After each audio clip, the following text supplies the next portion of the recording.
Disteso e sorridente, Mr. Pina non potrebbe essere altrimenti per la prestazione offerta nella 30ª di regular season dal suo Cotton Club. Volevamo partire con una domanda sulla gara: quant'era importante vincere sapendo d'essere, cioè giocare per vincere sapendo d'essere padroni del proprio destino, cosa che non era per esempio per gli avversari di oggi o per quelli a distanza del Checco che giocavano con Tony Ponzi. È qualcosa di guadagnato sul campo. Ce lo siamo guadagnato, eravamo padroni del nostro destino come hai detto te, non dovevamo sperare in niente, non dovevamo gufare nei confronti di nessuno.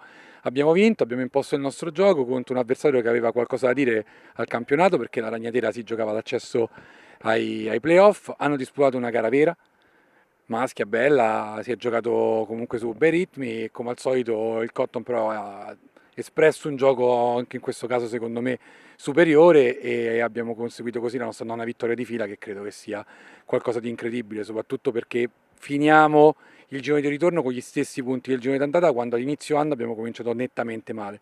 Quindi abbiamo fatto un discorso con la squadra, col presidente, abbiamo serrato i ranghi, abbiamo tirato fuori prestazioni incredibili e credo che il gol di oggi di Mario Artistico sia veramente l'autografo del Cotton Club. Questo è il Cotton Club.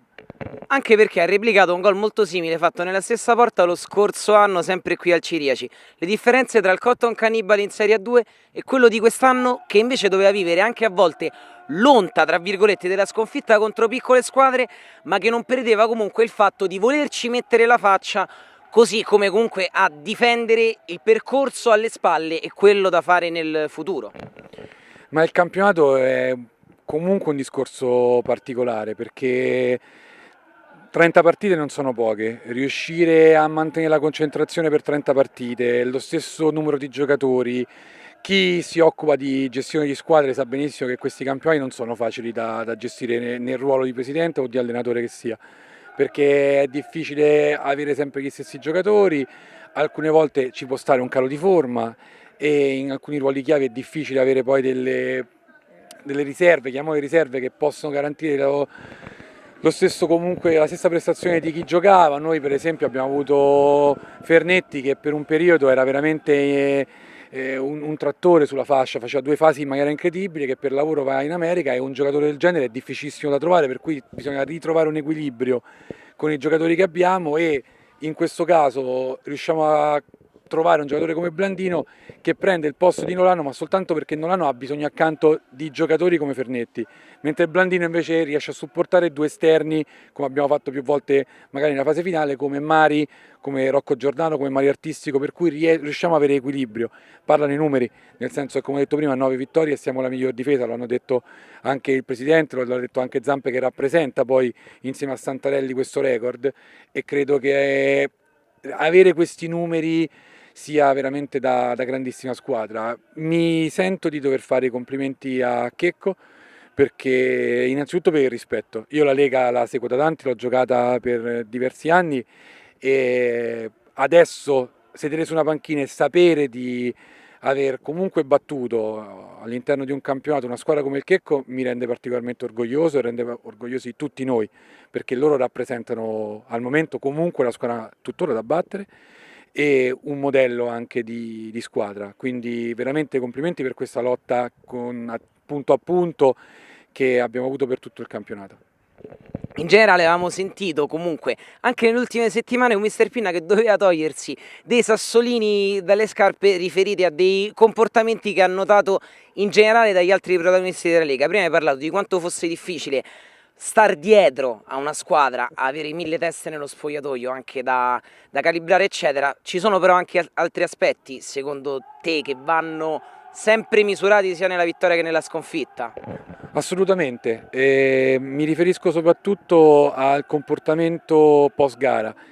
Credo che la Lega sia veramente ben gestita e mi spiace venire qua oggi da vincitore del campionato a puntare il dito nei confronti delle altre squadre, però credo che qualcuno debba comunque sottolineare che anche nel momento della sconfitta l'intervista credo che sia d'obbligo perché capisco che c'è la rabbia, capisco che c'è la delusione per aver perso una partita, però c'è il rispetto dei ragazzi di Fanner, in questo caso vostro, che state lavorando e che lavorate soprattutto per rendere comunque migliore questo movimento, e quindi chi ne fa parte deve rispettare tutte le componenti, non solo dirigenti e giocatori avversari e direttori di gara, ma anche voi, che secondo me state facendo un ottimo lavoro. E per me è stato anche doloroso quando il presidente ha imposto il silenzio stampa, perché mi sarebbe comunque piaciuto venire a spiegare le ragioni delle nostre sconfitte e prenderci le nostre responsabilità.